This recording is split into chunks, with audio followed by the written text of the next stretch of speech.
안녕하십니까, 정인태입니다. 푸틴의 북한, 베트남 방문, 윤석열이 말아먹은 엉망 외교. 참 대한민국 상황이 아주 위태롭게 돼가고 있는 그러한 정황입니다. 푸틴이 결국에는 이 유럽 서방하고의 갈등 속에서 확전을 지금 만들어가면서 북한과 베트남까지 끌어들이려고 하는 그러한 전략을 쓰고 있는 것이죠. 결국에는 3차 세계대전 위기를 만들어가고 자기에게 유리한 상황을 만들어가기 위한 전략을 쓰고 있다, 이렇게 분석이 됩니다. 그래서 윤석열이 이 엉망 외교를 진행을 한 거예요. 특히나 우리나라 같은 경우 분단 국가이기 때문에 더더욱 우리가 일본이라든지 미국이라든지 중국, 러시아 이 속에서 우리야말로 대나무 외교를 해야 한다라는 것입니다. 그래서 중심은 지키되 유연한 외교를 전개해야 하고 균형 잡힌 외교를 전개해야 한다라는 것입니다. 그런데 이 분단 국가에서 완전히 그냥 편향적 외교를 전개하면서 엉망진창이 돼버린 것이죠. 러시아는 굉장히 땅이 크죠. 네, 중국도 마찬가지죠. 그러면서 우리의 경제 영토 그리고 우리 역사하고도 연관된 부분이 많이 있습니다. 역사 영토, 문화 영토를 넓혀 나가야 하는 것이 굉장히 중요한 부분들이에요.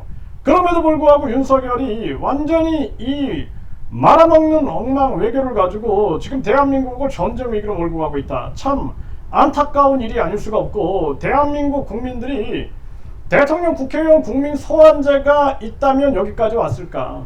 유권자 일정수가 동의하면 국민투표에 붙일 수 있다면 여기까지 왔을까 하는 아주 안타까운 생각이 드는 순간입니다. 네, 지금 핵에는 핵, 미국서 커지는 한국 핵무장론. 이제 한국 핵무장론이 나오는 거죠. 이 전쟁 위기는 더 고조돼 버릴 수밖에 없는 거예요. 그래서 진작에 우리는 균형 외교를 진행을 하면서 핵을 무장을 했어야 하는 것입니다.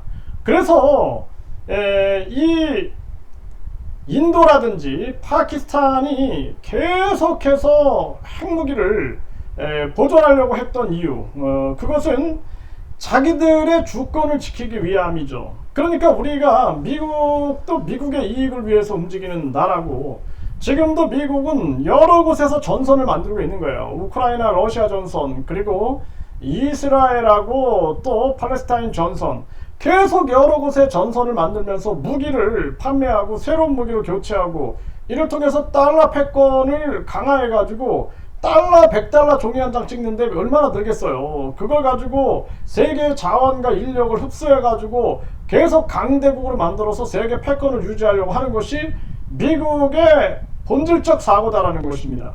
이런 거를 우리가 통찰을 하고, 우리는 도리어 러시아라든지 중국이라든지 일본이라든지 또는 제3국들을 우리 편으로 끌어들이는 그러한 전략을 써야 되는데, 그러지 못하고 지금 아주 이 외나무 다리를 걷는 듯한 아주 위험한 그러한 외교 속에서 나라가 엉망진창으로 돌아가고 있는 그러한 모습이다라는 것입니다. 지금 한국 우크라이나 살상무기 제공 때는 큰 실수다, 적반하장 푸틴, 지금 이런 상황으로 가고 있는데요. 이 결국에는 한반도 긴장고조가 되는 거예요. 그래서 한반도에서 전쟁이 일어나게 되면 푸틴이나 중국이나 대만이나 미국이나 일본이나 뭐 유럽도 춤을 추겠죠. 경쟁자 하나가 무너지게 되는 그러한 상황입니다.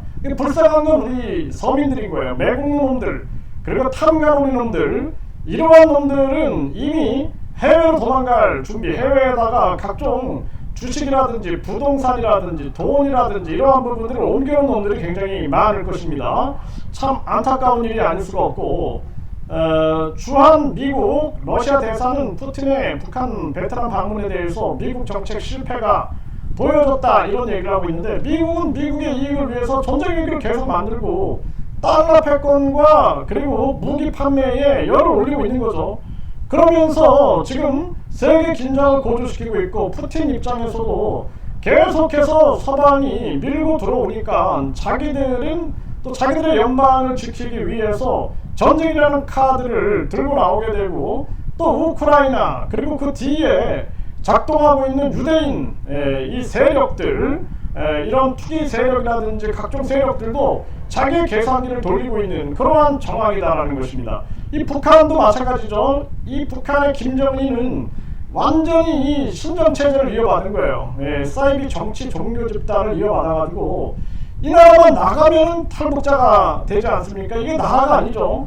이 지금 위기 속에서 지금 푸틴과 손을 잡으면서 극한 고조를 만들어내고 자기 정권을 지킬 그런 사고만 하고 있다, 이렇게 볼 수가 있는 것입니다. 네, 푸틴 북한 무기 지원 발언은 러시아 본토 공격 허용에 대한 반발이다. 네, 이러면서 이제 계속 러시아 본토 공격 허용 이것이 이제 확대해 나가면서 전쟁은 더 크게 확전될 수밖에 없는 그러한 정황이고, 베트남까지 가서 러시아는 전력난 베트남은 지금도 전기가 나갑니다. 이번에 제가 아세안 방문할 때도 이 베트남 같은 경우에는 전기가 나와버리는 거예요. 전기가 식당에서도 전기가 나가고 이런 일이 발생되는데, 푸틴 방문 얘기를 원전 수출 추진 이런 이익을 지금 주고 있는 거죠. 그 전력난 우려 커지는 베트남, 러시아 원전 카드 만지작거리고 있는 이러한 모습이 나타나고 있는 거고, 그리고 이 베트남은 미국, 중국, 러시아 줄을 서시오 하면서 대나무 외교를 벌이고 있는 것입니다. 그래서 뭐 이렇게 뭐 바이든이라든지 푸틴이라든지 그리고 시진핑이라든지 이런 자들과도 다 손을 잡으면서 자기들의 이익을 고취시키고 있는 이것이 베트남의 외교 전략이다라는 거예요.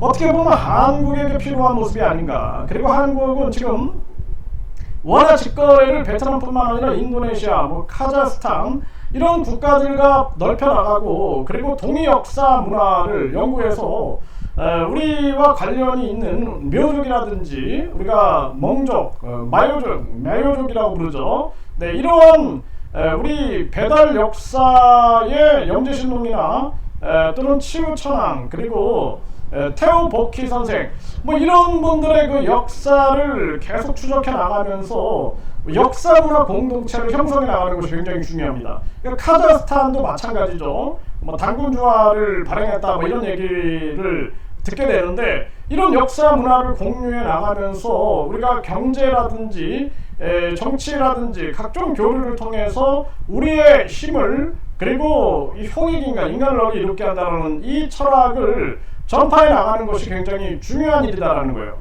지금 푸틴의 북한, 베트남 치열하고 생산적인 선방이다, 크렘린궁은 이렇게 얘기를 했는데 전선을 확대하고 있는 그러한 모습이다, 이렇게밖에 볼 수가 없는 것이죠. 참 이 우리 대한민국의 운명이 정말 깜도 안 되는 그러한 대통령 하나 때문에 이렇게 흔들리고 있다는 것이 참 안타까운 일이 아닐 수가 없는 그러한 정황입니다. 이 국민들이 정신 차려야 됩니다. 그리고 대한민국 외교는 균형 외교, 국익 외교로 가지 않으면 안 된다. 그리고 베트남의 대나무 외교를 우리가 배워야 한다는 것을 분명히 말씀을 드리고, 저 윤석열 그리고 이 정치권 완전히 권력 다툼에만 매몰되어 있는 저 자들, 국민들을 심판하기 위해서는 대통령, 국회의원, 각종 정치적 중립을 요구하는 자리에 있는 자를 국민 소환제로 국민들이 심판할 수 있어야 하며, 국회 해산 국민투표제까지 가능해야 한다. 그리고 유권자 일정수가 동의하면 국민투표에 붙이고 국민이 직접 입법할 수 있는 국민입법제가 도입돼야 한다. 저는 분명하게 말씀을 드리고, 우리 국민들이 의식을 신장시키지 않으면 안 된다. 대한민국은 전체절명의 위기 속에 놓여 있다는 것을 분명하게 말씀을 드립니다.